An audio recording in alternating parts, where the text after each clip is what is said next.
Hi guys, welcome back to the Tech Chat. Now there's a good chance you've never used a Huawei phone. In fact, some of you may have never even heard of Huawei, but phones like the Mate 8 and the P9 are getting them the attention they deserve. I really like the P9. It's not perfect and perhaps isn't quite good enough to give the Galaxy S7, the LG G5 or the HTC 10 a real run for their money, but there's a lot to like about Huawei's flagship, from its thin and light design and dual 12 megapixel cameras to the latest Android 6 Marshmallow software and fast octa-core processor.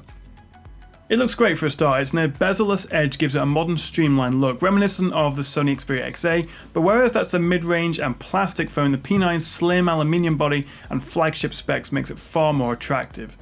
It's comfortable to use thanks to the rounded corners, and it's remarkably grippy too. Despite its slim metal build, I didn't feel like it was going to be slipping out of my hand as easily as, say, the iPhone 6s. On the back there's a handy fingerprint reader alongside a dual sensor camera setup, but we'll talk more about that a bit later on.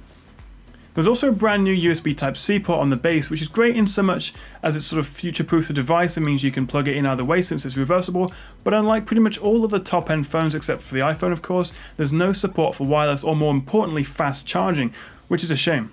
The P9's 5.2-inch 1080p display looks great. It's not Quad HD like many of its rivals, but in my opinion at this screen size it really doesn't matter.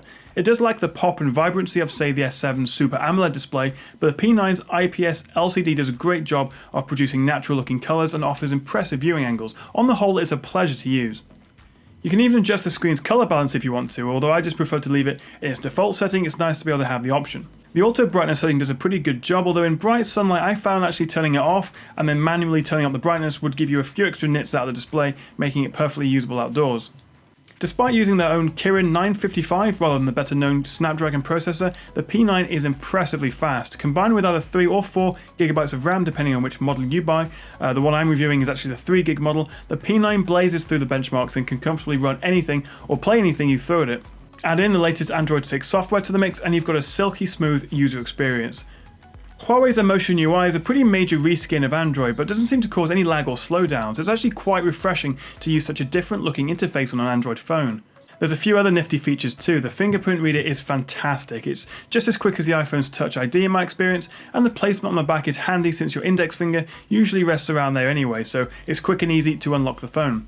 Huawei's Emotion UI won't be to everyone's taste of course, and many people will want their phones as close to a stock Android experience as possible, but everything from the animations and the icons to the fonts used looks quite premium and quite classy in my opinion. But of course you can always install a third-party launcher like Google Now or Nova if you prefer.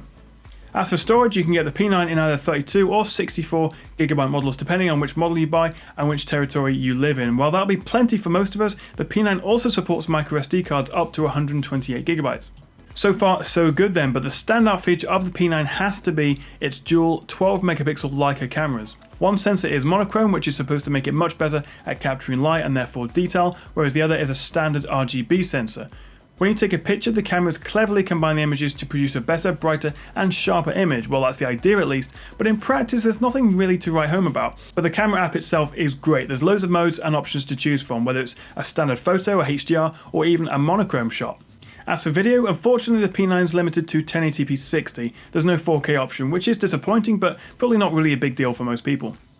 The 3000 mAh battery offers decent battery performance. It doesn't quite match other flagships, but you'll get a full day of use out of it. I found myself with around 15 to 20% of battery life left at the end of the day with fairly typical use, which is about 10 to 15% less than I'd have with the LG G5 or the S7 after having used it for the same amount of time. Call quality is good. The earpiece speaker produced nice warm sounds over a call and I had no signal issues whatsoever.